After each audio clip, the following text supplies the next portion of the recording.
Hello everyone. तो आज मैं बात करूंगी कि एक्सेंचर का इंटरव्यू प्रोसेस और ज्वाइनिंग प्रोसेस मेरा क्या रहा, कैसे इंटरव्यू हुआ, कैसे टाइप के क्वेश्चंस पूछे, ज्वाइनिंग प्रोसेस पूरी क्या रही, मुझे कौन कौन से मेल किस किस टाइम पे आए, ये सारी चीज़ें मैं आज डिस्कस करने वाली हूँ। तो जो एक्सेंचर ज्वाइन करने जा रहे हैं उसके लिए बहुत इन्फॉर्मेटिव वीडियो होने वाला है ये। तो चलिए स्टार्ट करते हैं इस वीडियो को।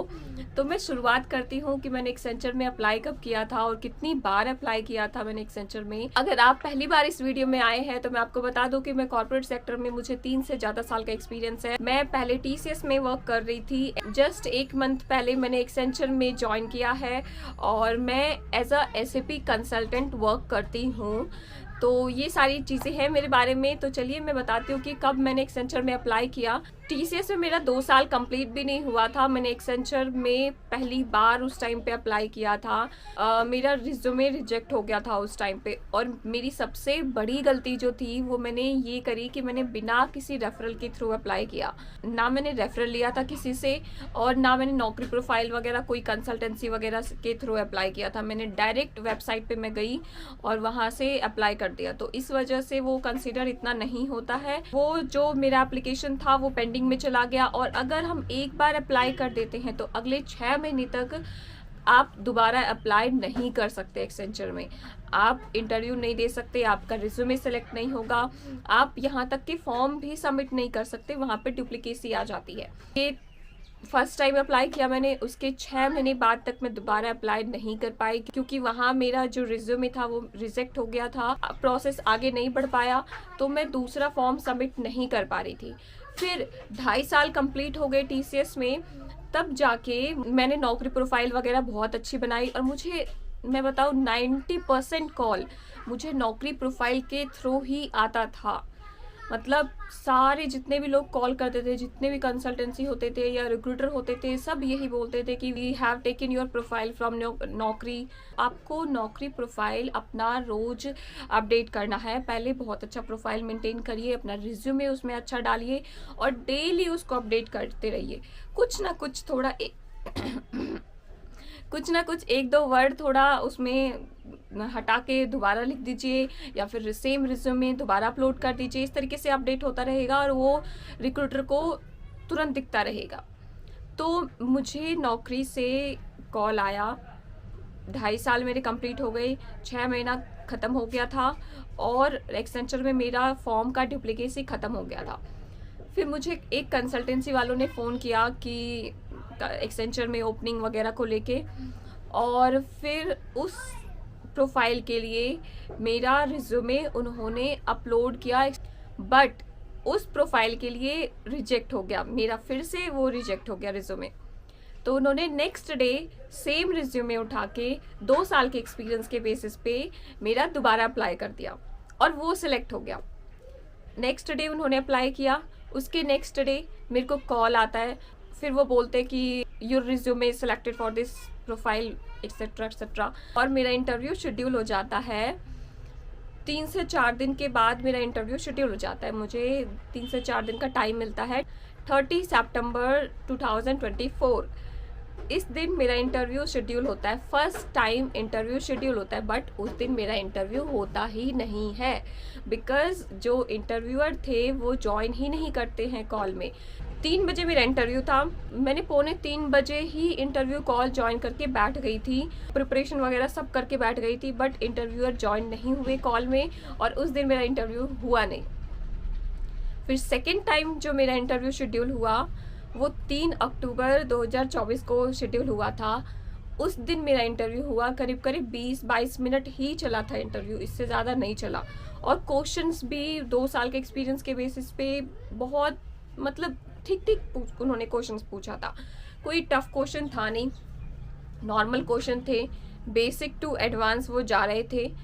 और मैं एक और चीज़ बताऊं, अगर आपको ये डाउट है कि हम क्वेश्चंस कहाँ से प्रिपेयर करें इंटरव्यू के लिए, मैंने कैसे प्रिपेयर किया था मैं बताती हूँ। जब मैंने मन बना लिया अपना कि मुझे अब चेंज करना है, कंपनी चेंज करनी है, तो मैंने कोर्स करना स्टार्ट किया। सेम मतलब मैं हैंड्स ऑन एक्सपीरियंस था मेरे पास, बट थ्योरेटिकल एक्सपीरियंस भी हमारे पास होना चाहिए। अगर आप आंसर दे रहे हो, क्वेश्चन पुटअप हो रहा है, तो आंसर आप करोगे, कैसे आंसर करोगे वो चीज़ें भी आनी चाहिए।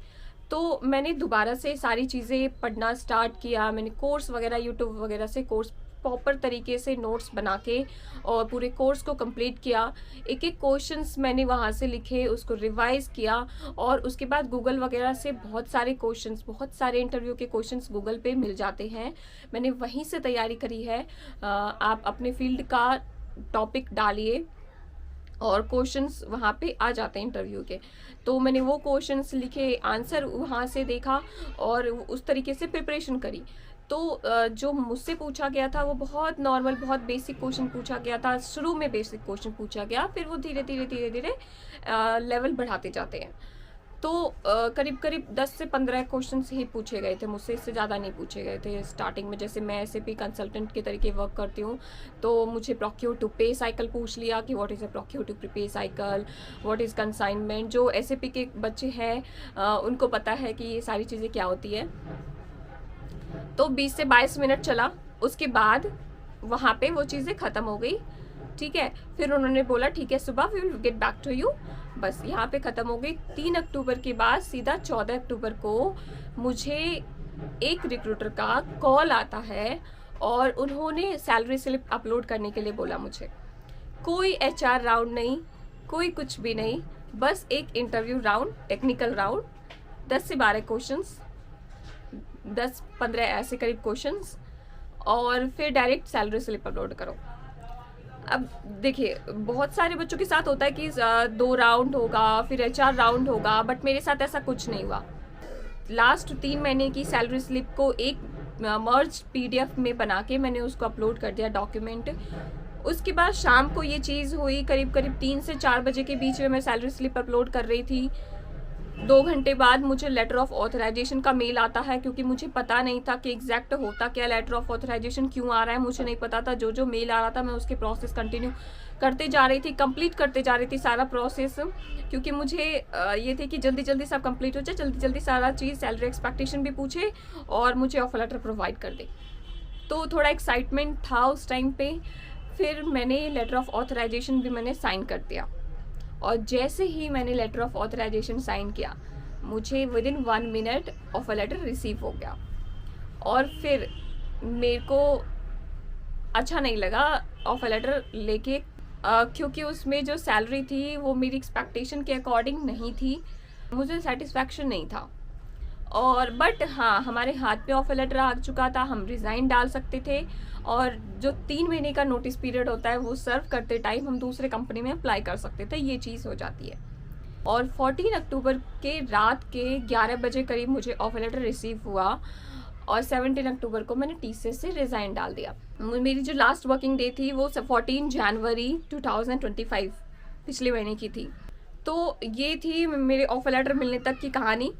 अब मैं बताती हूँ, क्योंकि मुझे जो सैलरी मिली थी वो मेरी एक्सपेक्टेशन के अकॉर्डिंग नहीं मिली थी, तो मैं वेट कर रही थी कि मेरा दोबारा से रिक्रूटर से कांटेक्ट हो और मैं उनसे ये कंसर्न रखूँ, मैं ये बात रखूँ, मेरी सैलरी एक्सपेक्टेशन पूछी जाए और थोड़ा बहुत आगे पीछे हो जाए। बट ऐसा कुछ हुआ नहीं। 2 महीने तक कोई कांटेक्ट नहीं, कोई कम्युनिकेशन नहीं, कुछ भी नहीं करा था उन्होंने। फिर जब लास्ट के 1 मंथ बच जाता है, आपका नोटिस पीरियड ख़त्म होने में लास्ट 1 मंथ बच जाता है, तब आपको रिक्रूटर या HR वगैरह का मेल आएगा या फिर कॉल आता है। डायरेक्ट मुझे कॉल आया था डायरेक्ट कि do you have any problem in joining. मैंने उनको सारी प्रॉब्लम बताई कि ऐसे ऐसे बात है, मुझे salary as per my expectation नहीं मिली है, ना कोई सैलरी डिस्कशन हुई, ना कोई HR राउंड हुआ, जस्ट मुझे एक सैलरी प्रोवाइड कर दी गई है और I am not satisfied with this salary. तो उन्होंने फिर ये कंसर्न आगे बढ़ाई और मुझे जिन्होंने सपोर्ट किया वो कंसल्टेंसी वाले भी थे, वो भी मुझसे पूरे टाइम कांटेक्ट में थे कि आपकी जॉइनिंग हुई या नहीं हुई। और फिर मैं उनसे भी सारी चीज़ें डिस्कस कर रही थी, वो भी बहुत ज़्यादा सपोर्ट कर रहे थे। मैं उस कंसल्टेंसी वाले का नाम भी दे दूँगी आपको, स्क्रीन पे बता दूँगी कि वो कौन है जिन्होंने मुझे सपोर्ट किया ये पूरे जर्नी में, एक्सेंचर ज्वाइन करने में। और एक और, मेरी जो जॉइनिंग हुई थी वो 3 बार रीशेड्यूल हुई थी। उसकी पूरी कहानी मैंने इस वीडियो में बताई हुई है। रीशेड्यूल क्यों हुई, क्या चीज़ें थी, किस वजह से इतना कुछ मुझे फेस करना पड़ा, वो सब भी मैंने सब कुछ बताया हुआ है। आप एक बार जाके देखिए, थोड़ी कहानी इंटरेस्टिंग है, मज़ा आएगा सुनने में। मुझे मेरे पास एक सब्सक्राइबर का कमेंट भी आया था कि गियर अप मेल कब आता है, हमें डेट ऑफ ज्वाइनिंग से कितने दिन पहले आता है, और जो ऑनबोर्डिंग मेल है वो कब आता है, वेन्यू, एकोमोडेशन, ये सब हम कब पता हमें कब चलता है। तो देखिए, आपके जिस दिन डेट ऑफ ज्वाइनिंग है उसके एक हफ्ते पहले आपको गियर अप मेल आएगा। ठीक है, गियर अप मेल में आपको पर्सनल डिटेल जैसे कि आपका फ़ोन नंबर, आपका पर्सनल ईमेल आईडी, आपका नाम, ये सब कंफर्म करवाएंगे वहाँ पे, और आपका पर्सनल जो परमानेंट एड्रेस है वो आपको फिल करना पड़ेगा वहाँ पे। सही फिल करिएगा, अदरवाइज मिस्टेक अगर होगा तो हो सकता है लैपटॉप आपको ना प्रोवाइड करा जाए, प्रॉब्लम आती है बाद में, इसलिए सही सारी डिटेल प्रोवाइड करिए उसमें। गियर अप मेल में यही दोनों चीज़ फिलअप करनी होती है। उसके बाद जब आपकी डेट ऑफ ज्वाइनिंग है उसके 2 या 3 दिन पहले आपको ऑनबोर्डिंग मेल आता है। ऑनबोर्डिंग मेल में वेन्यू डिटेल आपको बताते हैं कि आपको फर्स्ट डे कौन से जगह पे जाना है। अगर आप फ्रेशर हैं तो आपको किसी होटल वगैरह में बुलाया जाता है, क्योंकि बहुत सारे लोग वहाँ पे, बहुत सारे कैंडिडेट वहाँ इकट्ठे होते हैं। करीब 100-150 कैंडिडेट, फ्रेशर कैंडिडेट वहाँ इकट्ठे होते हैं, तो वो होटल वगैरह में बुलाते हैं, और वहाँ पे खाना पीना भी बहुत अच्छी अरेंजमेंट होती है। एकोमोडेशन जिनको चाहिए उनको भी उसी ऑनबोर्डिंग मेल में सारी डिटेल लिखी होती है। आपको 2-3 दिन पहले बताया जाएगा, और आप टिकट वगैरह करवा के और फिर उस जगह पे आप जा सकते हैं। बाकी टिकट वगैरह का भी रीइंबर्समेंट हो जाता है, या जॉइनिंग बोनस मिल जाती है फ्रेशर वगैरह को।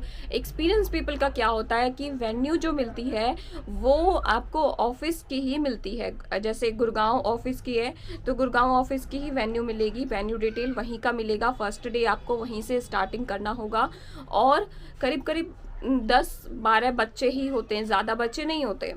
उस दिन आपको बुलाया जाएगा। मैंने पूरी ऑनबोर्डिंग एक्सपीरियंस सारी चीज़ें बताई हुई है इस वीडियो में। कौन कौन से डॉक्यूमेंट लेके जाने हैं वो भी मैंने बताया हुआ है, सब कुछ बताया हुआ है। तो ये सारी चीज़ें होती है। तो ये था पूरा इंटरव्यू प्रोसेस और जॉइनिंग प्रोसेस। आपको प्रोजेक्ट रिक्वायरमेंट ज़्यादा है तो आपको तुरंत प्रोजेक्ट में भी असाइन कर दिया जाता है, उसको हम हार्ड लॉक कहते हैं। वो सारी डिटेल मैं अगली वीडियो में बताऊंगी कि जॉइनिंग के बाद क्या क्या चीज़ें होती है, मैं सब कुछ बताऊंगी। चैनल को सब्सक्राइब कर लीजिए क्योंकि बहुत सारी इन्फॉर्मेटिव वीडियो आने वाली है, और आपको अगर कोई डाउट है तो आप कमेंट सेक्शन में पूछ सकते हैं। चलिए आज इस वीडियो में इतना ही, मिलते हैं नेक्स्ट वीडियो में और दूसरे इन्फॉर्मेटिव वीडियो में। Thank you.